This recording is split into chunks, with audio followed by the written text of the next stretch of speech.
Bago pa lang ako sa peryahan noon, siguro mga 1 taon pa lang kumpara sa mga nauna sa akin. Pero maayos naman silang nakikitungo. Siguro dahil iisang bayan lang naman din ang pinagmulan namin, pero magkakalayo ng barangay. At dahil December noon ay dumayo kami ng lugar. Bali operator ako ng Ferris wheel. Kada mag-aayos ako ng makina at mga tornilyo, para bang may kasama ako doon. Matapos kasi nagdagsaan ng mga tao, ay doon ko palang chinecheck yung mga tornilyo para wala ring masaktan. Mabuti ng sigurado kesa nanguhula. Gumawa lang kami ng tent para sa tulugan. Siguro bandang 11:00 nang makaramdam ako ng pagkaihi. Lumabas ako ng tent kahit na ako na lang yung gising. Medyo maaga rin kasi yung sara namin noon. Hindi kami sobrang nagpapagabi.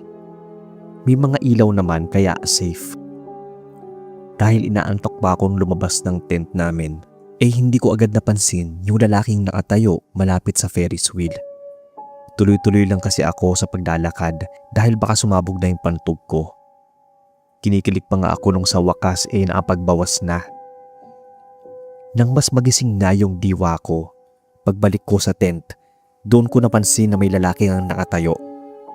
Dahan-dahan pa nga akong tumingin dito at totoo nga boss, lalaki at nakatingala siya doon. Tinanong ko siya ng sino ka at bakit ka nandito. Nagkukusot pa ako ng mga mata nun. Nang lalapitan ko na sana ay bigla siyang nawala sa kinatatayuan. Naisip kong baka namamalikmata lang ako. Doon lumabas yung isang kasama ko. Bakit daw parang may hinahanap ako? Ang sabi ko naman ay may nakita akong lalaki at nakatayo siya doon. Nakatitig lang si Kiko sa akin. Tinanong kung ano daw yung itsura niya. Baka daw napadaan lang yon.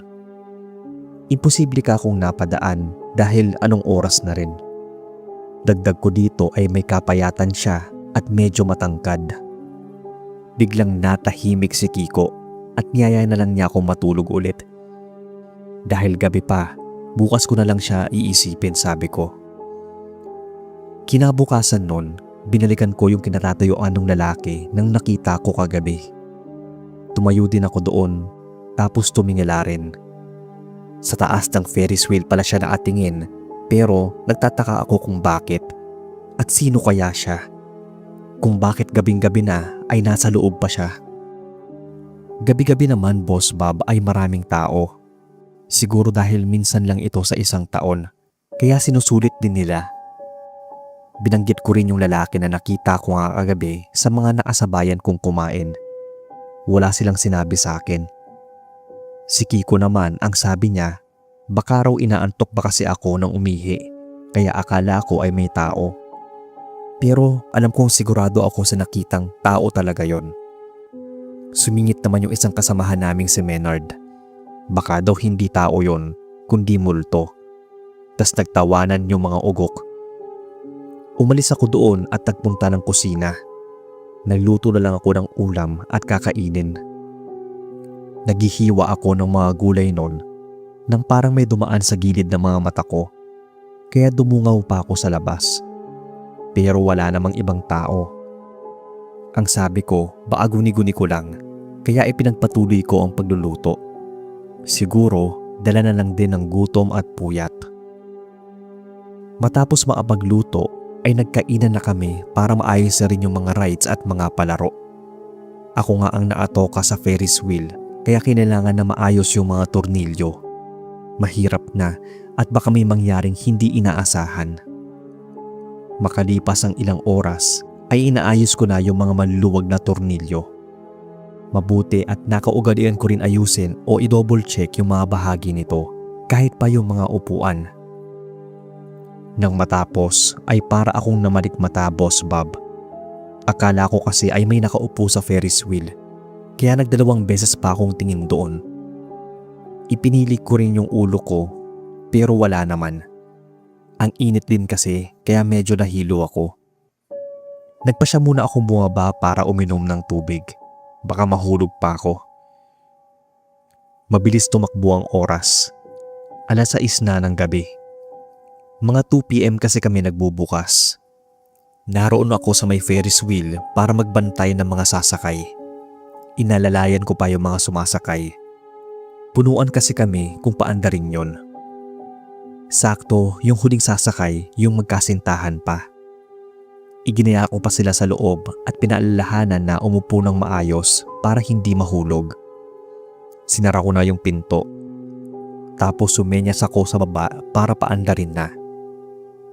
Nang magsimula na itong umikot, humabol pa ako ng sulyap sa sakay ng huling pinto. Para akong natuod kasi nagmukhang 3 tao ang sakay nun. Pero pag sulyap ko ulit ay 2 na lang sila. Baka nga siguro hapon na ako nun kaya kung ano-ano yun nakikita ko. Bumalik ako sa gate dahil nagdatingan na rin yung mga sasakay. Matyaga naman sila naghintay hanggang sa tumigil na ang mga ito. Hinintay ko talaga na dumaan yung magkasintahan. Narinig ko pa na para daw silang kinilabutan nang magsimulang umikot yung Ferris wheel. Ilang minuto pang umandar yon.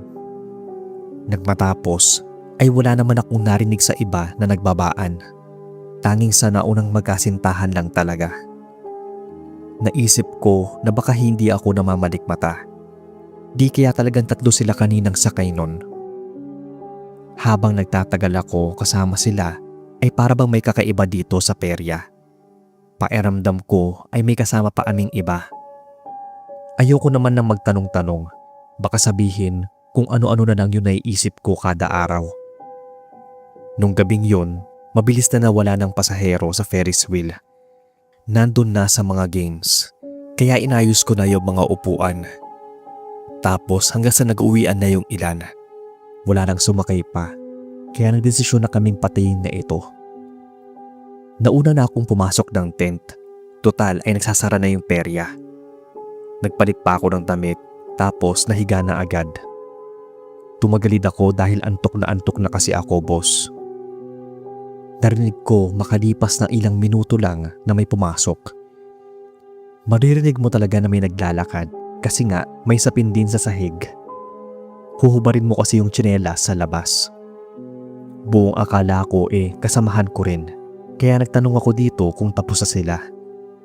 Hindi naman sumagot kaya inulit ko yung tanong. Ganun pa rin, boss. Walang sumagot kaya nagpa siya na akong humarap. Napabangon ako agad kasi walang tao. Pero dinig ko talaga na may naglakad kaya nga ako nagtanong. Lalabas na sana ako nang makita kong parating pa lang si Oscar, yung kasama ko sa tent. Paglapit nito, tinanong ko agad kung galing ba siya ng tent tapos lumabas lang. Sagot naman niya na ngayon pa lang daw siya papasok.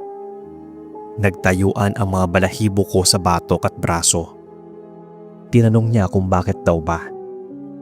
Ang sabi ko naman ay may pumasok kanina, pero parang wala naman. Sumilip rin siya sa loob. Sabi niya kakarating nga lang niya talaga. Tinanong ko siya kung may multo ba sa pwesto namin. Ang sagot niya, baka raw meron. Kinuwento ko na rin sa kanya yung nakita kong lalaki sa ride sa Ferris wheel.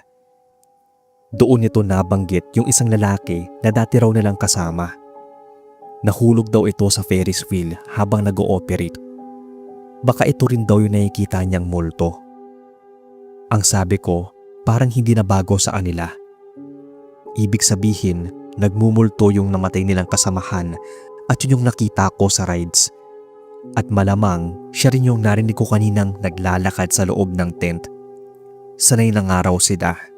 At isa pa, hindi naman daw kasi nananakit. Pero kasi multo pa rin yun. Pumasok na siya, kaya sumunod na rin ako para mahiga na.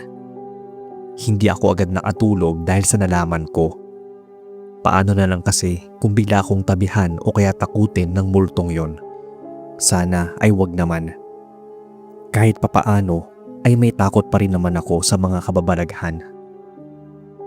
Isang gabi noon, habang nasa rides yung mga tao, doon ko nakita siya ng malapitan. Nakakasindak, Boss Bob. Duguan yung mukha nito at masama yung tingin sa akin. Tapos sabi ni Oscar ay hindi raw nananakit. Siguro ay hindi nito matanggap na maaga siyang namatay. ipinagdasal ko na lang yung kaluluwa niya na sana ay matahimik na. At nung wala ng tao ay nagsindi ako ng kandila. Hindi ko man siya kilala ay mas mabuting gawin pa rin natin ang dapat. Baka sa pamamagitan nun ay matahimik na siya at patanggap na rin niya bandang huli. Simula nang mag-alay ako ng dasal at magsindi ng kandila ay parang nawala na yung pakiramdam ko na may naabantay o naasunod palagi. Sana nga ay natahimik siya. Mahigit 10 taon na rin akong nagtatrabaho sa peryahan, Boss Bob. Pero minsan sumasideline din sa ibang trabaho. Hanggang dito na lang ang kwento ko. Sana ay mabasa nyo at marinig ko sa channel. Magandang gabi sa inyo, Sir Bob. Ako si Kael, taga Tagum City. Sakto, malapit na rin ang pista, kaya may perya na. Magiging excited na naman ang mga kabataan. 17 years old ako noon nang magkaroon ng karanasan sa kababalaghan. Siyempre dahil sabik sa mga ganon, kahit saang rides nagtatry ako. Ligtas naman kaya kampante ako na sububok sa mga rides doon sa perya. Once a year lang kasing dumating yung perya sa barangay namin. Sabi pa nga ni nanay ay wag daw akong sakay ng sakay sa mga ganon dahil baka raw mamaya maalis yung mga tornilyo. Ang sabi ko naman ay hindi siguro. Kasama ko yung pinsan ko palagi. Gabi-gabi pa nga nun. Alam din ni nanay yon kaya nag-iingat ako. Pero minsan isang gabi, habang tumataya ako sa color game, may isang tao akong napansin na nakatayo sa gilid.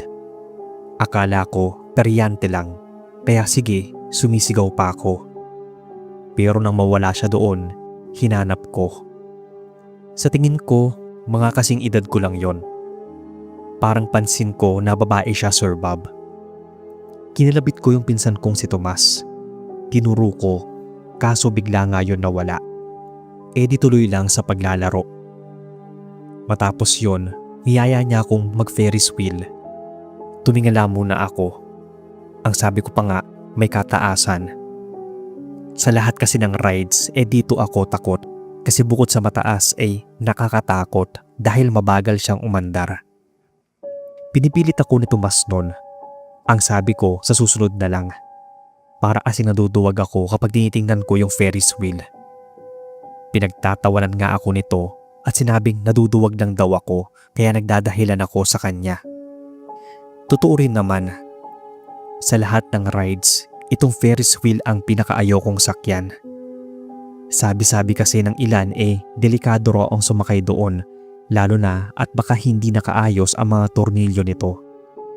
Nag-iingat lang ako, sabi ko kay Tomas. Sinabihan ko pa nga siya na kung gusto niya ay sana lang muna at hihintayin ko siyang bumaba. Ayun, pumayag rin at nagbalik ako sa ibang games. Tumaya muna habang iniwan ko doon si Tomas. Habang napapaganda yung laban ko sa color game, parang may naamasid sa akin, kaya hinanap ko sa paligid. At meron nga, yung babaeng nakita ko kanina na nakatayo sa gilid. Naglakad dito palayo, kaya sinundan ko ito ng tingin. Bahala ko sanang habulin, baka kuyugin ako ng mga tao dahil sa mga panalo ko. Baka sabihin madaya pa ako. Matapos ang 2 taya, ay umayaw na ako at baka tuluyan pa yung mabawi sa akin.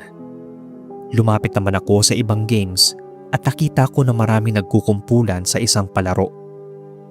Paramihan pala na mabaril na bola kaya nagtesting din ako.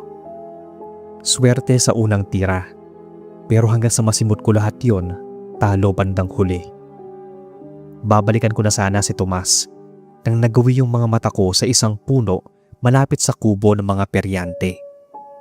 Sa likod ng puno na yon ay parang may naadungaw na tao. Lalapit sana ako doon nang bigla akong tawagin ni Tomas. Nakababa na pala siya mula sa Ferris wheel. Niyaya na niya akong umuwi, kaya naman hindi ko na nakita kung sino yung nasa likod ng puno. Naglalakad lang kami noon sa kalsada at napagkwentuhan namin yung mga napanalunan ko. Ang sabi naman ni Tomas, dapat daw ay hindi ko na nilaro. Naubos raw ulit. Di sana magkakabalato pa ako. Biro niyang sabi. Nanghinayan nga rin akong naubos yung mga pera ko. Sa susunod nga gano'n na lang gagawin ko, kako. Isang linggo pa bago sumapit yung pista dito sa amin. Sakto na araw ng linggo kinabukasan kaya pwede pa akong sumadya sa perya. At saka may mga kasabay rin naman akong uuwi kaya pumayag naman si nanay. Kaso, nung araw na yon ay hindi na sumama si Tomas. Masakit daw yung tiyan nito. Baka daw sa kinain niyang ginataan nung tanghalian. Sinilip ko nga, ayun at namimilipit sa sakit. Sabi ko ay maglaga siya ng dahon ng bayabas para mawala kahit papaano. Ginawa na nga raw yun ni tita. Matapos yun ay nagpaalam na ako sa kanya. Naghanap na lang ako ng kasabayan. Kahit wala si Tomas, pupunta pa rin ako. Baka kasi makabawi pa. Marami rin yung natalo ko nung isang gabi, kaya uulit ako kako sa color games. Masayang laruin, lalo na kapag swerte mo. Marami ng tao nang makarating kami. 3 kaming nagpunta ng mga barkada ko at magkakalapit lang din yung mga bahay namin. Sa ibang game sila nagpunta. Ako naman sa paborito kong color game. Medyo mababa muna ng taya ko, baka kasi pag tinodo ko matalo ng biglaan. Kumukuha pa ako ng diskarte nun. At ang marami nang tumataya, saka ako nilakihan ang bet ko. 3 bagsak, swerte ako, kaya tuwang-tuwa ako nun. Nag-alisa na nga yung iba kasi marami din kaming tumapa. Naasimangot na nga yung peryante, siguro kasi nauubos namin yung pera niya. Umalis na rin ako doon kalaunan at naghanap ng pwedeng tayaan. Kaso, umagaw ng pansin ko yung babae na naatayo lang doon sa gilid ng puno, malapit naman sa labasan.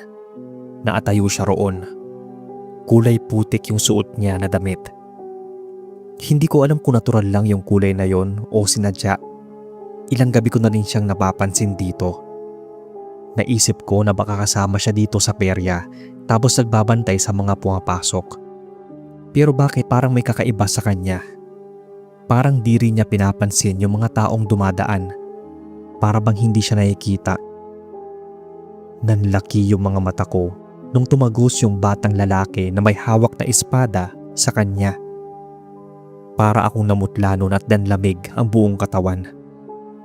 Humarap siya sa akin. Doon ko na-realize na baka hindi siya buhay. Baka multo na siya. Para pa siyang basa ng putik. Kaya siguro ganun yung itsura niya. Nang magsimula itong maglakad na para bang sa akin siya papunta.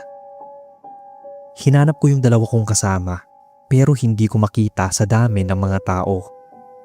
Mukhang ako nga lang yung nakakakita sa kanya. Para akong napako sa kinatatayuan.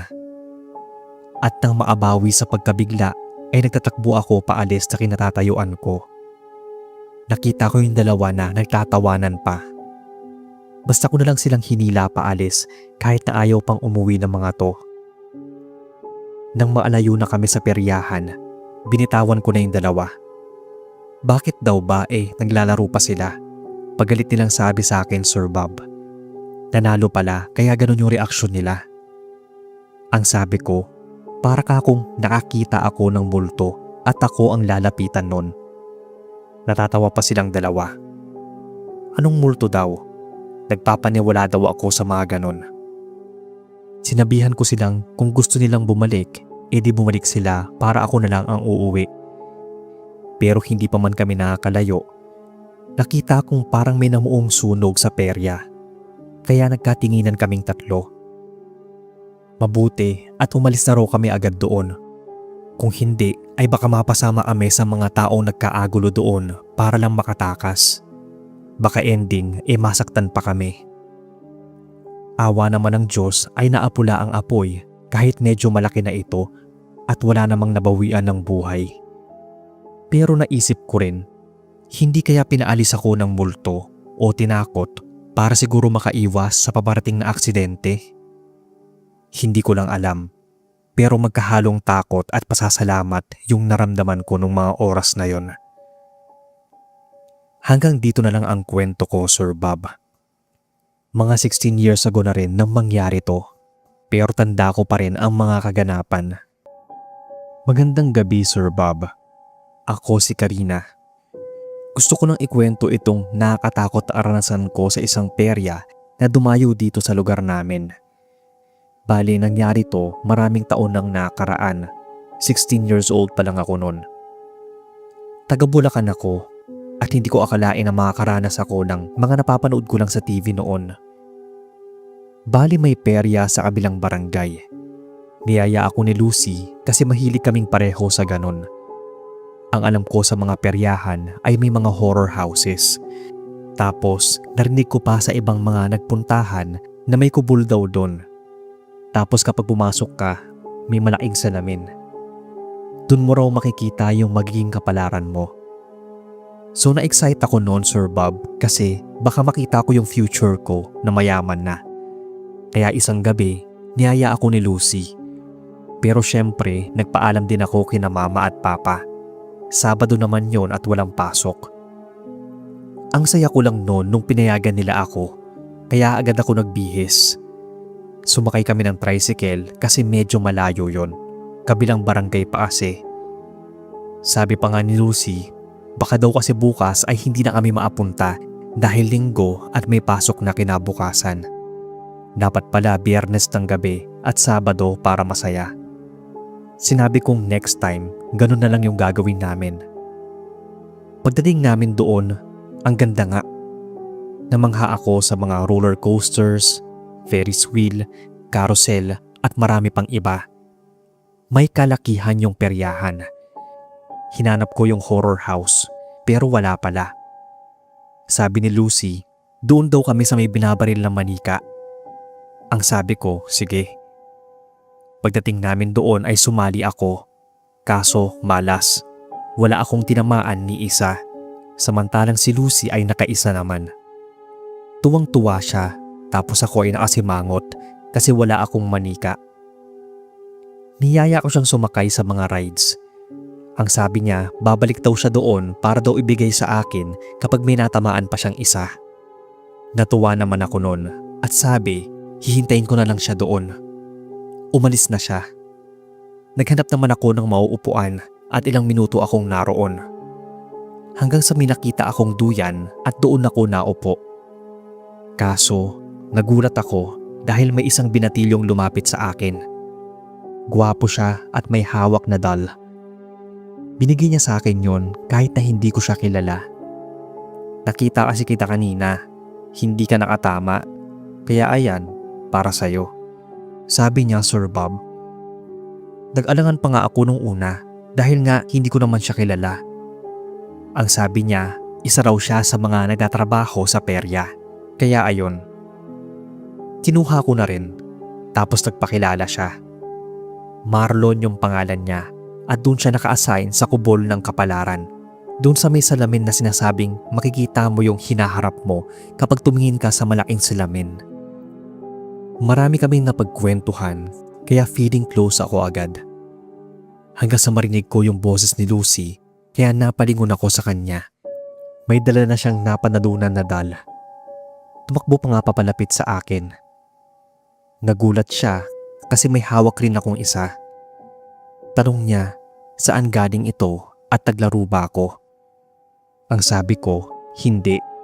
Tapos ipinakilala ko sa kanya si Marlon, kaso wala na ito sa tabi ko. Tumayo ako sa duyan tapos hinanap ko siya. Baka tinawag doon sa kubol. Nagtanong si Lucy kung sino raw yung hinahanap ko. Ang sabi ko, yung kasama ko kanina lang. Wala ka namang kasama dito kanina, kaya nga kita tinawag eh. Sabi ni Lucy. Meron. Siya pa nga'y nabigay sa akin itong manika. Pagpilit ko sa kanya. Tapos ibinigay niya yung napanalunan niyang doll. Kaya naging dalawa na yung hawak ko. Ang sabi ko, baka bumalik na sa pwesto niya dahil nagtatrabaho din siya doon sa peryahan. Nagkibit balikat naman si Lucy at niyaya na akong umuwi. Okay na sa akin kasi may manika naman ako. Babalik din ako kinabukasan para hanapin si Marlon, tapos titingnan ko yung kubol na sinasabi niya. Gising pala sina mama na makauwi kami. Ang sabi nila ay ang cute nga raw ng mga dolls. Pumasok na ako sa kwarto at tinabi ko yung mga stuffed toys na binigay sa akin. Linggo nun kinabukasan at nagpaalam ulit ako kina mama na kung pwede akong magperya. Sabi ko ay sasaglit lang ako tapos uuwi rin. Nasaan daw si Lucy? Ang sabi ko ay nasa perya na at nauna. Hindi kasi nila ako papayagan nang walang kasama. Sobrang tuwa ko noon nang pumayag si mama. Pagdating ko sa peryahan ay hinanap ko agad si Marlon. Siguro ay abala pa siya sa mga taong pumapasok doon sa kubol.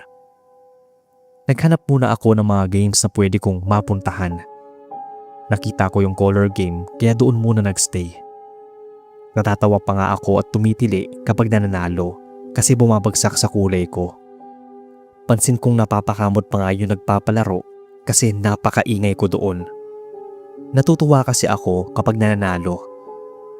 Nagdatingan na yung mga tumataya ng color game kaya medyo nahiya na ako. Baka kung anong sabihin sa akin.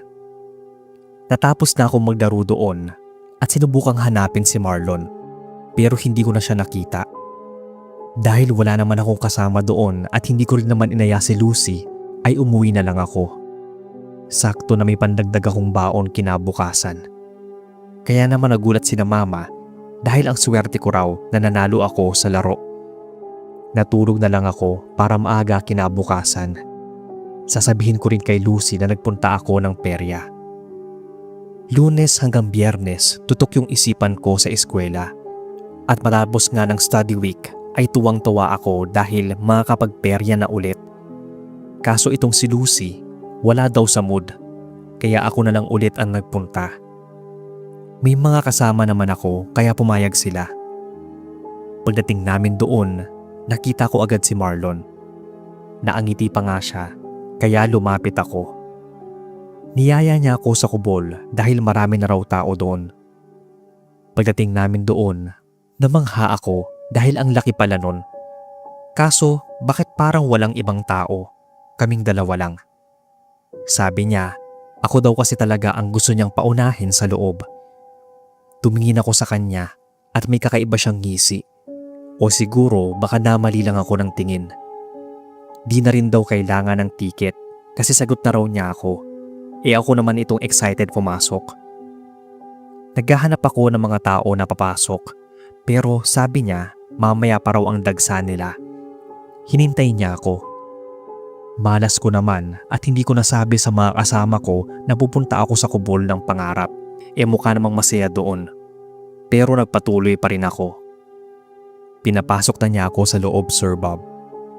Medyo maliwanag naman at naroon nga yung malaking salamin. Inalis ko yung tabing na puti. At tama nga sila. Nakita ko yung nangyari sa akin nung kabataan ko. Pero bigla na lang nabago. Nakita ko na nasa sahig ako tapos nakasuot ng puting bestida. May dugo. Natakot ako kasi kapalaran ko raw ang ilalabas ng salamin. Mula sa likod ko, may payasong nakatayo at may suot din siyang maskara. Pagtaas niya ng braso, may matulis na kutsilyo itong hawak. Papalapit siya sa akin kaya natakot ako dahil bakit ganito. Nagtatakbo ako sa pinto pero sarado yon. Nakatawa yung payaso. Sabi niya, ako na raw yung isusunod niya. Kaya naman napahagulgul ako sa sobrang takot. Sinubukan kong humanap ng daan, bintana, pero sarado din. Nagsisigaw pa rin ako. Napatid ako sa isang bote, tapos pinulot ko yon. Binatok ko sa mukha niya at nagtatatakbo ako. Hanggang sa may makita akong pinto na may siwang.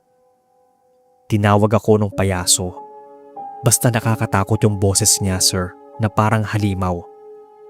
Dasal ako ng dasal habang walang tigil ako sa kaiiyak. Tama nga sila. Dapat ay wag akong magtiwala sa bagong kakilala. Hindi ko alam kung paano ako makakaalis doon. Pagharap ko sa payaso na papalapit sa akin ay may dugo ito sa ulo. Sigurado ako na dahil yon sa bote na binatok ko sa kanya. Hinila ko ng hinila yung pinto. Para akong nabunutan ng tinik nang magbukas yon. Mabilis akong nagtatakbo paalis doon sa perya at diretso na ako umuwi ng bahay namin. Takot na takot talaga ako noon, Sir Bob. Ni hindi ko na nga napuntahan at nasabihan yung mga kasama ko doon. Nang makita ako ni na mama na ganun ang itsura ay nagalit sila. Doon ako natulog sa kwarto ni na mama. At kinabukasan ay nagpunta kami sa perya para ireklamo ang ginawa sa akin ni Marlon dahil sigurado siya yung payaso na yon. Nakausap namin lahat ng mga nagtatrabaho doon, pati na nga may-ari. Iisa lang yung sagot nilang lahat. Wala daw silang tauhan na ang pangalan ay Marlon. Hindi raw nila kilala yon. Itinuro ko yung kubol pero sarado ito at parang matagal nang hindi binubuksan. Halos 1 taon na rin daw na hindi nag-ooperate yung kubol ng kapalaran kaya raw imposibleng bukas yon. Wala nga rin daw Marlon doon kaya sinong lalaki daw yung kasama ko kagabi dito. Alam kong siya yung payasong gustong pumatay sa akin. At itong kubol, isang malaking ilusyon lang pala. Humingi ng pasensya yung mga nasa perya sa mga magulang ko pati na sa akin dahil sa nangyari. Pero sigurado akong totoo ang mga nangyari. Hindi ko nga lang mapatunayan sa kanila. Kahit nga si Lucy, nung nakasama ko siya nung unang beses ay hindi rin niya nakita yung lalaking kausap ko. Pag uwi ko ng bahay, pansin kong wala na rin yung stuffed toy na binigay sa akin ni Marlon. Iniisip ko tuloy kung imagination ko lang ba ang lahat. Pero kasi totoong totoo talaga na hinabol ako ng clown sa loob ng kubol na yon. Hindi na ako muling bumalik pa sa perya kahit nahihiyain ba ako ni Lucy. Hindi na ako sumasama sa kanya. Hanggang sa tumanda ako, hindi na ako nahilig na magperya